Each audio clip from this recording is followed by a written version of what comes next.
Nós estamos no versículo 17. Semana passada, nós começamos essa nova sessão de Judas, em que ele faz com que nós nos reportemos ao que os profetas, ao que os apóstolos disseram. Ainda Judas 17, 18 e 19. É uma sessão que devemos tratar ainda em Judas. Aqui passa as exortações, o que nós devemos fazer. Antes ele mostrou, no início, que nós devemos batalhar diligentemente pela fé, que de uma vez por todas foi entregue a todos os santos. E depois passou a demonstrar como os falsos profetas e os falsos mestres, os enganadores, eles agem, e também qual será a consequência deles. E a partir do verso 17 até o final, a nossa responsabilidade com isso.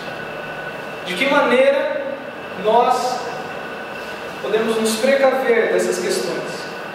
Verso 17, 18 e 19 de Judas diz assim: Vós, porém, amados, lembrai-vos das palavras anteriormente proferidas pelos apóstolos de nosso Senhor Jesus Cristo, os quais vos diziam: no último tempo haverá escarnecedores, andando segundo as suas ímpias paixões. São estes os que promovem divisões sensuais, que não têm o Espírito. Oremos. Senhor, nós te agradecemos mais uma vez, temos o privilégio de abrirmos a tua palavra e explaná-la, Senhor. Da mesma forma, nós rogamos todos os teus servos que estão espalhados por este planeta, que carecem do privilégio que temos, da liberdade que temos de poder estudar a tua palavra em paz, ó Deus. Nós clamamos por aqueles que sofrem perseguições, que tu revista-os com ânimo, intrepidez e ousadia para anunciar a tua palavra. Consola o coração dos nossos irmãos e irmãs que perderam entes queridos na perseguição este ano, daqueles que neste momento estão velando os seus entes por causa da perseguição à tua palavra.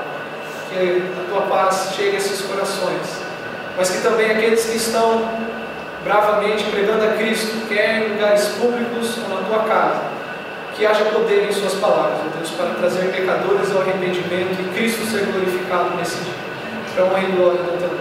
É o nosso desejo. Em nome de Cristo nós oramos e agradecemos. Amém. Judas, ele está trabalhando com a nossa lembrança. Lembra que foi tratado o quão crucial é o fator memória nas nossas vidas. O quão crucial é o fator memória, e Judas ele apela para essa questão quando ele diz: Vós, porém, amados, lembrai-vos das palavras anteriormente proferidas pelos apóstolos. Semana passada nós vimos o que Paulo tratou sobre isso. Nós vimos 1 e 2 Timóteo e Tessalonicenses. Hoje nós veremos um outro apóstolo antes de passarmos e continuarmos com o texto. O outro apóstolo que é necessário nós lembrarmos de suas palavras é a segunda epístola de Pedro, o apóstolo Pedro.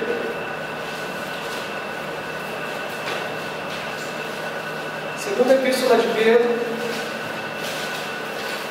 capítulo 3.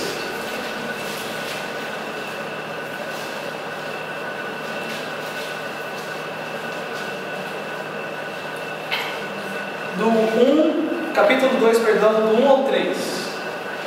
Segunda epístola de Pedro, segunda carta do apóstolo Pedro, capítulo 2, verso 1 ao verso 3. Nós já lembramos do apóstolo Paulo, nós já lembramos do apóstolo Pedro, e se Deus permitir, semana que vem nós veremos o que o apóstolo João tem a nos dizer a respeito dos falsos mestres, para fazermos justa a declaração de Judas: lembrai-vos. Nós devemos buscar o que ele nos recomenda lembrar. E diz assim, capítulo 2, de 2 de Pedro, do 1 ao 3.